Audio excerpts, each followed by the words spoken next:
Hi everyone, this is Joseph John और आज हम एजू मंत्रा में एक नया चैप्टर कवर अप करने वाले हैं। That is the second chapter, sound of music. इसका फर्स्ट पार्ट हम कवर करेंगे।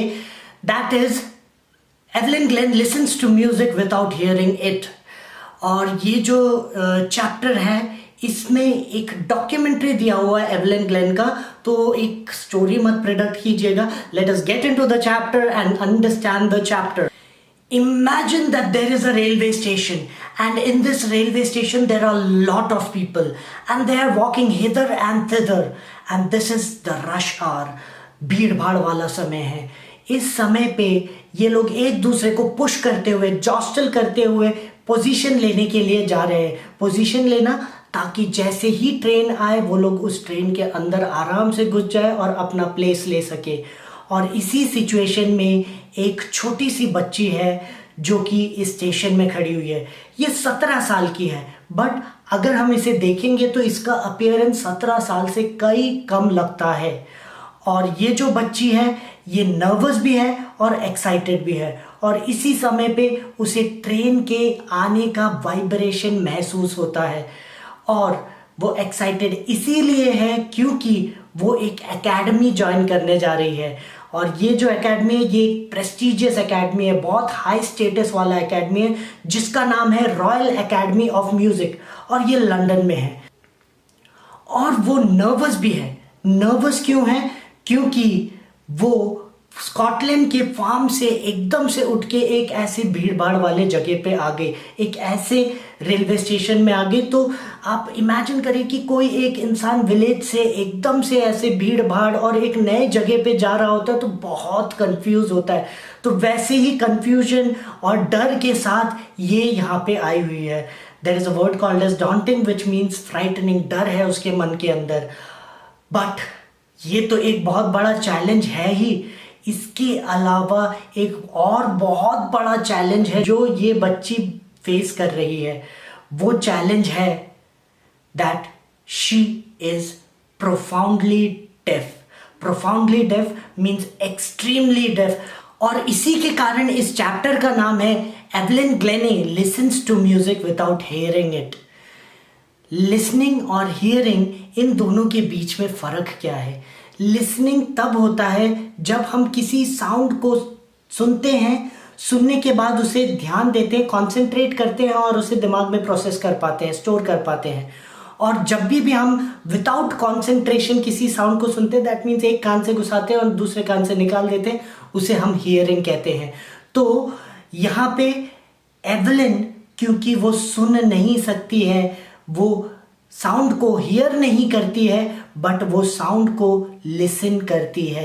एवलिन का जो डेफनेस था वो ग्रेजुअल था, मतलब कि एवलिन एकदम से डेफ नहीं हुई थी, वो धीरे धीरे धीरे डेफ हुई थी। और एवलिन की मम्मा दैट इज इजाबेल ग्लेने सबसे पहले इस चीज को नोटिस करती है जब एवलिन 8 साल की होती है। एवलिन पियानो बजाने का इंतजार कर रही होती है और कुछ लोग एवलिन का नाम बुलाते हैं और एवलिन उनकी तरफ ध्यान तक नहीं देती है। तब मम्मा को पता चलता है कि एवलिन सुन नहीं पा रही है। कुछ समय तक एवलिन अपने इस प्रॉब्लम को अपने फ्रेंड्स और टीचर्स को नहीं बताती है, उनसे शेयर नहीं करती है।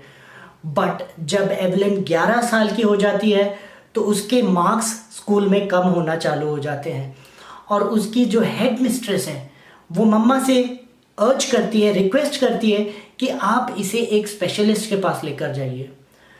मम्मा इसे स्पेशलिस्ट के पास लेकर जाते हैं और स्पेशलिस्ट ये बताते हैं कि ग्रेजुअल नर्व डैमेज के कारण, धीरे धीरे नर्व डैमेज के कारण एवलिन ने अपना हियरिंग खो दिया है और उसे कुछ टूल, हियरिंग एड्स को यूज करना चाहिए जिससे कि वो वापस से सुन पाए।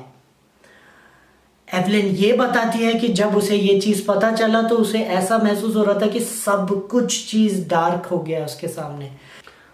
पर एवलिन उन इंसानों में से नहीं थी जो कि गिव अप कर दे। एवलिन ने एक दिन एक लड़की को नोटिस किया, वो जाइलोफोन बजा रही थी। जाइलोफोन क्या होता है? एक बड़ा सा इंस्ट्रूमेंट होता है जिसे स्टिक्स यूज करके प्ले किया जाता है। और एवलिन के मन में भी यही इच्छा हुई कि वो जाइलोफोन को प्ले करे, बट टीचर्स उसे डिस्करेज करते हैं कि उसे जाइलोफोन नहीं प्ले करना चाहिए। इसी समय पे रॉन फोर्ब्स करके एक परक्यूशनिस्ट है। परक्यूशनिस्ट मतलब वो लोग जो कि बीट्स वाले इंस्ट्रूमेंट को प्ले करते हैं, जैसे कि ड्रम्स हो गया, जाइलोफोन हो गया, तबला हो गया, ये सारे इंस्ट्रूमेंट्स जो भी प्ले करते हैं उन्हें परक्यूशनिस्ट बोलते हैं।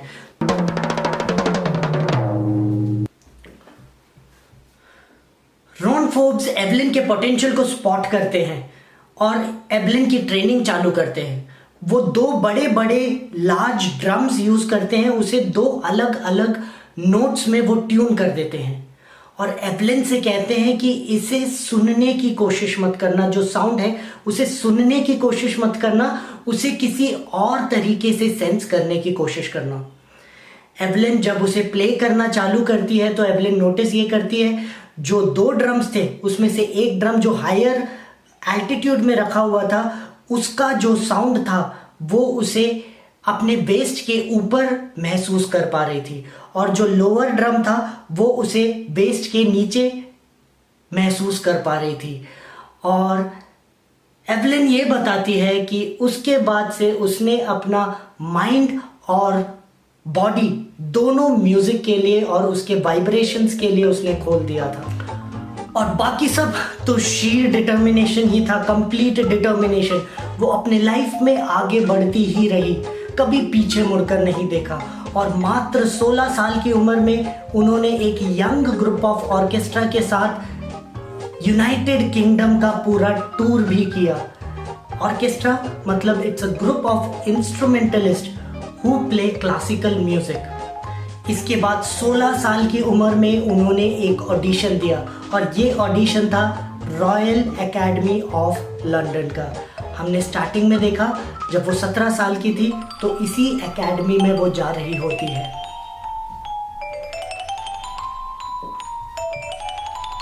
कुछ ही समय में उन्होंने ऑर्केस्ट्रा छोड़ सोलो परफॉर्मेंस भी चालू कर दिया था। सोलो परफॉर्मेंस अकेले जाकर परफॉर्म करना भी चालू कर दिया था और जिन 3 साल में वो पढ़ाई कर रही थी उन 3 साल में लगभग जितने भी टॉप मोस्ट म्यूजिक के अवार्ड होते हैं वो सारे एवलिन ने हासिल कर लिया था। और इतना बड़ा हीरोइक अचीवमेंट के बावजूद वो बहुत हम्बल होकर ये कहती है कि अगर आप जानते हैं कि आप कहाँ जा रहे हैं तो आप वहाँ पहुँचेंगे। और वैसे ही एवलिन भी पहुंची अपने टॉप मोस्ट पोजीशन में और उन्होंने कुछ ही समय में लगभग 1000 इंस्ट्रूमेंट के ऊपर मास्टरी कर लिया था और उनका जो इंटरनेशनल शेड्यूल था वो बहुत हेक्टिक हो चुका था। वो अलग अलग कंट्री में जाकर अलग अलग जगह पे इंस्ट्रूमेंट्स बजाती थी। एवलिन को सुनाई नहीं देता है बट उसके बावजूद वो जब एफर्टलेसली इंस्ट्रूमेंट प्ले करती है ये देखना एक इंट्रिग्यूइंग या तो फैसिनेटिंग सी बात है। डेब्रा कॉली जिन्होंने ये डॉक्यूमेंटेशन लिखा है वो एवलिन से इंटरव्यू के टाइम पे एक सवाल पूछती है कि एवलिन को लोगों की बात कैसे समझ में आती है, वो लोगों को सुन कैसे पाती है या उनके बातों को वो समझ कैसे पाती है। और एवलिन कहती है कि मुझे कुछ लोगों से थोड़ी बहुत दिक्कत होती है, वो है जिनकी दाढ़ी बहुत ज़्यादा है, क्योंकि फेशियल रिएक्शन समझकर और आंखों को देखकर वो बहुत सारी चीज़ों को समझ पाती हैं। लिप रीडिंग से भी समझती हैं but it's more about facial reaction and eyes. और एवलिन का जो लिल्ट था दैट मीन्स एवलिन का जो स्पीकिंग स्टाइल था वो थोड़ा बहुत स्कॉटिश था। वो इंग्लिश जो बोलती थी वो भी स्कॉटिश लिल्ट में बोलती थी। इंग्लिश लैंग्वेज का तो हम समझ पाते हैं कि वो 11 साल की थी तब तक उन्हें सुनाई देता था इसलिए उन्हें इंग्लिश आता है। बट एक हैरान करने वाली बात यह भी है कि उन्हें इंग्लिश के अलावा फ्रेंच और बेसिक जापानीज लैंग्वेज का भी नॉलेज है। और जब म्यूज़िक के बारे में एवलिन से पूछा गया कि वो म्यूज़िक को कैसे समझ पाती हैं तो एवलिन का आंसर ये था कि म्यूज़िक को मैं अपने बॉडी के डिफरेंट पार्ट से महसूस कर पाती हूँ। वो ये कहती है कि जब मैं जाइलोफोन बजाती हूँ तो जाइलोफोन के जो स्टिक्स है, स्टिक्स से फिंगर टिप से वो ये महसूस कर पाती है, जो साउंड है, वाइब्रेशन है, उन सारे साउंड्स और वाइब्रेशन को महसूस कर पाती है। जब ड्रम्स वो प्ले करती हैं तो वो थोड़ा लीन करती है, झुकती है वो, और झुकते टाइम जो रेजोनेंस क्रिएट होता है, जो इको क्रिएट होता है, उस इको को वो फील करके समझ पाती है कि ड्रम का साउंड कैसा है। और जब वो ड्रम्स प्ले करने जाती हैं तो वो एक वुडन प्लेटफॉर्म में अपने शूज़ को रिमूव कर देती हैं और ड्रम्स के बीट को वो अपने पैरों से भी समझ पाती हैं। 1991 में रॉयल फिलहार्मोनिक सोसाइटी का the soloist of the year का अवार्ड भी एवलिन को मिला। और एक परक्यूशनिस्ट जेम्स ब्लेड एवलिन के बारे में ये कहते हैं कि भगवान ने उनके सुनने की शक्ति ज़रूर ले ली है, बट उससे कई ज़्यादा एक्स्ट्रा ऑर्डिनरी कुछ चीज़ भगवान ने एवलिन को दिया है। जिन चीज़ों को हम सुन सकते हैं उन चीज़ों को एवलिन महसूस कर सकती है, फील कर सकती है। और इसी कारण म्यूज़िक को आम इंसान से ज़्यादा ब्यूटीफुली एवलिन उसे एक्सप्रेस कर पाती है। एवलिन ये एक्सेप्ट करती है कि वो वर्कहॉलिक है और उन्हें काम करते रहना पसंद है। वो ये भी बताती हैं कि जो क्लासिकल म्यूजिशियंस हैं उनसे ज़्यादा उन्हें मेहनत करनी पड़ती है। नॉर्मल कॉन्सेप्ट्स के अलावा वो प्रिजन्स और हॉस्पिटल्स में जाकर भी कॉन्सर्ट्स करती हैं और वो भी फ्री में करती हैं। और वो बहुत टाइम यंग म्यूजिशियंस को देती हैं कि वो भी म्यूज़िक को अच्छी तरीके से सीख पाए। एक सोसाइटी है जिसका नाम है बिथोवन फंड फॉर डेफ चिल्ड्रन। इस सोसाइटी में एक पर्सन जिनका नाम एन रिचलिन है, वो एवलिन के बारे में ये कहती है कि डेफ चिल्ड्रन जो है उनके लिए एवलिन एक शाइनिंग इंस्पिरेशन है। और बच्चे एवलिन को देखकर ये समझ पाते हैं कि इस दुनिया में ऐसी कोई जगह नहीं है जहाँ पे जाया नहीं जा सकता। एवलिन ने अपने से दुगने उम्र वाले लोगों से कई ज़्यादा उपलब्धि हासिल की। उन्होंने ये जो परक्यूशन है जो कि स्टेज के पीछे की तरफ रहता था उसे आगे की तरफ लेकर आई। उन्होंने हैंडीकैप बच्चों को एक उम्मीद दिया कि अगर एवलिन कर सकती है तो हम भी कर सकते हैं। ऐसे बहुत सारे लोग हैं जो कि यही डिटर्मिनेशन से आगे बढ़ना चालू किया। और वैसे ही मिलियंस एंड मिलियंस ऑफ लोगों के लिए एवलिन ने म्यूजिक से प्लेजर प्रोवाइड की।